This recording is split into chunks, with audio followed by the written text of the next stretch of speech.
37টার ভিতরে কাজ করতে গিয়ে সরকার জারি করছে 133টা। এক নম্বর বাদ করে দেওয়ার প্রস্তাব করছে কি জানেন? গুম প্রতিরোধ ও প্রতিকার অধ্যাদেশ বাতিল, বাংলাদেশের মানবাধিকার কমিশন গঠন অধ্যাদেশ বাতিল। রাষ্ট্রপতি প্রধানমন্ত্রী ভারসাম্য করা হয়েছে, ভারসাম্য করা হয়েছে যতগুলো সাংবিধানিক প্রতিষ্ঠান আছে, যেমন ধরেন সাংবিধানিক প্রতিষ্ঠান কি? Supreme court, chief controller auditor general, CEC নির্বাচন কমিশন, ওদিকে আছে পিএসসি পাবলিক সার্ভিস কমিশন। এগুলোর মধ্যে এমন একটা ক্ষমতা ডিস্ট্রিবিউশন থাকতে হবে যেন একটা আরেকটাকে নিয়ন্ত্রণ করতে না পারে। এই বিভক্তির অংশ হিসেবে যেগুলো অর্ডিন্যান্স দিয়ে করা দরকার ছিল এগুলো 133 অর্ডিন্যান্স, আর যেগুলো অর্ডিন্যান্স দিয়ে করা সম্ভব হয় নাই এগুলো সংবিধান সংস্কার। সেই সংস্কারের জন্য একটা আদেশ দরকার ছিল, এই আদেশের নাম হলো জুলাই জাতীয় সনদ উইদিন ব্র্যাকেট সংবিধান সংস্কার আদেশ। এখন ওনারা বলছেন এটা অসাংবিধানিক, তাহলে কোনটা সাংবিধানিক? বিরাট প্রশ্ন। আমি কনক্লুশন ড্র করছি এটা, আমাদের জাতীয় জীবনের এই চরিত্রকে কিভাবে বিশ্লেষণ করা যাবে তা হয়তো ইতিহাসেই বিবেচনা করবে না, কিন্তু আমার কাছে মনে হয় এই যে চোর পুলিশ খেলতে খেলতে 56 বছর পার করলাম, ঘুরে ফিরে কিন্তু আমরা জায়গাতেই থাকলাম। এখন যদি জুলাই অভ্যুত্থানের পরে আরো ড্রাস্টিক সামনের দিকে অগ্রসর করা না যায়, ধরেন এই সংস্কারগুলি কিছুই হইল না, কোথায় যাবো আমরা? এক ব্যক্তি পাওয়ারফুল হবে,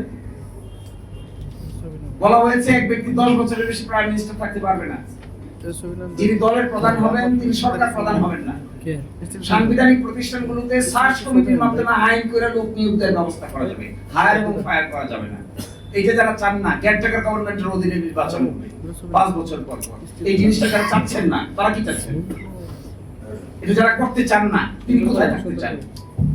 এখন আরেকটা ফান্ডামেন্টাল প্রশ্ন করি, আমি শেষ করে দিব।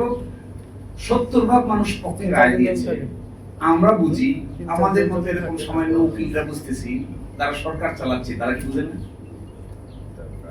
গণভোট কি তারা অতীতে করে নাই? গণভোটের জনক তো বিএনপি, আর বিএনপির জন্ম হলো মার্শাল। তাহলে গণভোট দিয়ে জিয়াউর রহমান সাহেব বৈধতা দিয়েছিলেন। এখন প্রশ্ন, ওরা যদি বুঝে গণভোট, আর একটা গণভোট কে করেছে? বেগম খালেদা জিয়া। এই দেশে হয়েছে গণভোট 3টা, এইটা নিয়ে 4টা, তার মধ্যে 2টার কাউন্টারিং আসছে হলো বিএনপি, এইটা হলো 3য়টা। গণভোটের মানে বুঝে না ওরা? নিশ্চয়ই বুঝে, কিন্তু করে না কেন? এইটার পিছনে আমার কাছে মনে হয় এমন কোথাও কোনো না কোনো ভাবে একটা নাকে খত ওরা দিয়েছেন, যে নাকে খতটা 70% মানুষের মতামতের চাইতেও তাদের কাছে গুরুত্বপূর্ণ। অন্যথায় আমরা সাধারণ মানুষ বুঝি, সামান্য লেখাপড়া করেছি আমরা, আমরা বুঝতেছি জনগণ কাকে বলে, এরা কি বুঝে না জনগণ কাকে বলে? এত জ্ঞানী বিজ্ঞ পার্লামেন্টারিয়ান নিশ্চয়ই বুঝে।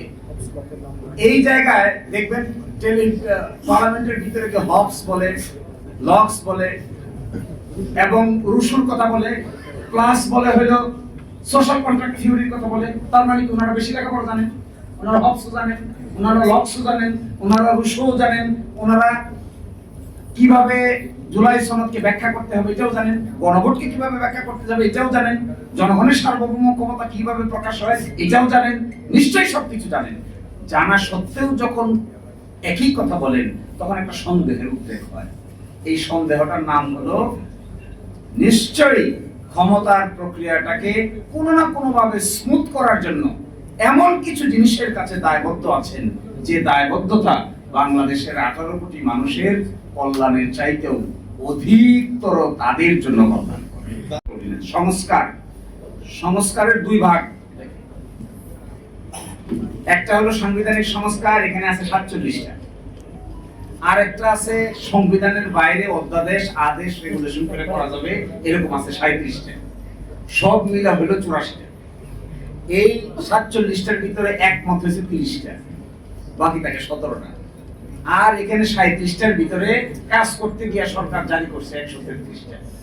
এই অর্ডিন্যান্সের ভিতরে মেজর অর্ডিন্যান্সকে এখানে দেখেন বাদ করে দেওয়ার প্রস্তাব করছে।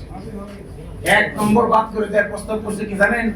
গুম প্রতিরোধ ও প্রতিকার অধ্যাদেশ বাতিল, বাংলাদেশের মানবাধিকার কমিশন গঠন অধ্যাদেশ বাতিল, দুর্নীতি দমন কমিশন অধ্যাদেশ সংশোধন অধ্যাদেশ বাতিল, সুপ্রিম কোর্টের বিচার বিভাগীয় পৃথক সচিবালয় গঠন করার অধ্যাদেশ বাতিল। সুপ্রিম কোর্টের বিচারক নিয়োগ করার কমিশন অধ্যাদেশ বাতিল। ব্যাংক রেজলিউশন অধ্যাদেশ বাতিল। আছে কি কোনটা আছে? এটা অ্যাড আছে না টেলিভিশনে দেখবেন, ককরোচ দিয়ে না কি দিনে নকআউট দেখছেন? এটা তেলাপোকা মারে, যে তেলাপোকা। আপনি আমাদের এখানে যে এরোসল আছে, যেখানে বেশি তেলাপোকা আছে এরোসল মারবেন, একটা এরোসল আর এক মারার পরে দেখবেন একটা তেলাপোকা আর একটা তেলাপোকার গলায় ধরে কাঁদবে। দুইটাই মৃত্যুপথ যাত্রী।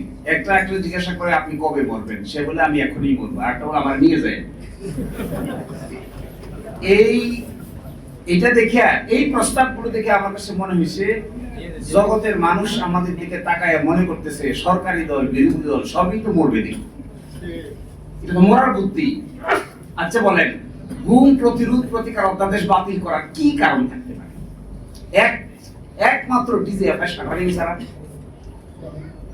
আমি তো আর কিছু দেখি না। ডিজিএফআই আপত্তি ছাড়া, এসবিএনএস এর আপত্তি ছাড়া এই আইনাগর তৈরি করার মূল কারিগর ডিজিএফআই।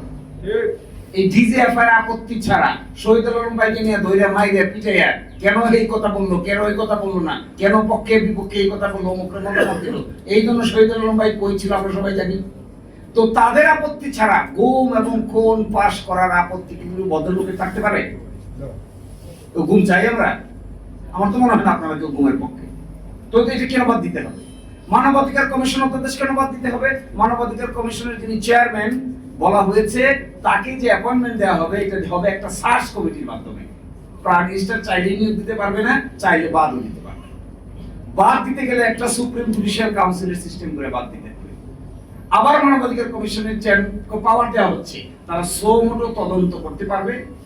ইভেন কোন আইন শৃঙ্খলা বাহিনীর লোকেরা যদি জড়িত থাকে তাকে অ্যারেস্ট করতে পারবে।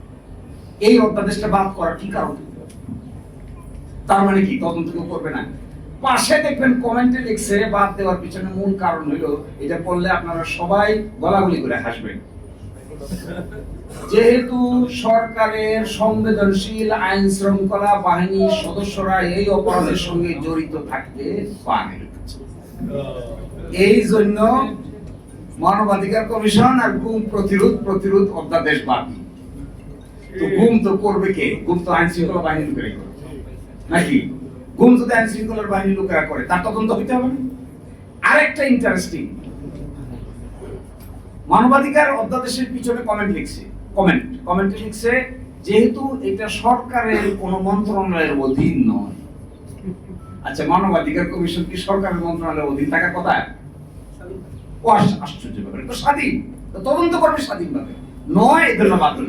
দেখেন, সুপ্রিম জুডিশিয়াল পৃথক বিচার বিভাগীয় সচিবালয়ের পাশে কমেন্ট লিখছে, পৃথক বিচার বিভাগীয় সচিবালয়ের পাশে কমেন্ট লিখছে যে সরকার ইচ্ছা পোষণ করলে এটা কার্যকর। আচ্ছা, সরকার ইচ্ছা পোষণ করলে নিম্ন আদালতের ম্যাজিস্ট্রেটকে বদলি করা যাবে, সরকার ইচ্ছা পোষণ করলে পদোন্নতি দেওয়া যাবে, সরকার ইচ্ছা পোষণ করলে শৃঙ্খলা বিধি অ্যাপ্লাই করা যাবে, সরকার ইচ্ছা পোষণ করলে, সরকার ইচ্ছা পোষণ না করলে কি করবে? সরকার ইচ্ছা পোষণ না করলে রাত 2টার সময় আদালত বসে শহীদুল আলম ভাইকে অযথা রিমান্ডে রেখে যাবে। ইচ্ছা প্রকাশ করছে না, রাজা ইচ্ছা প্রকাশ করছে না, তো হয়ে গেল। অসুবিধা কি? এর মানে কনক্লুশনটা আমি কেন বলতে চাচ্ছি, এর মানে হলো শুধু জুলাই সনদ না, এই সরকারের কর্মকাণ্ডের ভিতরে এন্টায়ারলি সংস্কার কর্মকাণ্ডের বিরোধিতা করে একটা শক্ত অবস্থান তারা নিয়েছে। যখন ঐকমত্য কমিশনে আলোচনা হয়েছিল তখন আর্গুমেন্ট ছিল যে আমরা কেন এটা করব, এক একজন এক একটা বলছে। সর্বসম্মতিক্রমে ব্যাখ্যা ছিল যে এটা এই জন্য করতে হবে কারণ ক্ষমতাটা এত সেন্ট্রালাইজ, এক ব্যক্তির হাতে এত ক্ষমতা, এইটা যদি বিভিন্ন ব্যক্তিবর্গের কাছে ডিস্ট্রিবিউট করে দেওয়া না হয় তাহলে কোনোদিনই কোন সরকারের পক্ষেই এত ক্ষমতার মালিক হয়ে স্বাধীনভাবে আইনসম্মতভাবে কাজ না করে ডিক্টেটরিয়াল মেন্টালিটি ডেভেলপ করতে বাধ্য হবে। তো এই গণভোটের প্রস্তাবকারী হলো বিএনপি। এই গণভোটের প্রকাশক আরেকটা গোপন কথা কিছুটা হলেও ইঙ্গিতে বলে যায়, যখন ডেডলক হয়ে গেল যে বাস্তবায়ন প্রক্রিয়া কি হবে, কেউ কোনো রাস্তা বাইর করতে পারে না। তখন মিটিং বিরতি নেই, বিরতির পাশে একটা নিকোটিন খাওয়ার জায়গা ছিল। ওই জায়গার ভিতরে অনেকে গিয়া বুদ্ধি বাইর করতে না পারে ওইটা খাওয়া শুরু করবে। ওইটা খেতে খেতে কারো কারো মাথায় বুদ্ধি আসলো, না না পেয়ে গেছি, ইউরেকা ইউরেকা ইউরেকা পেয়ে গেছি।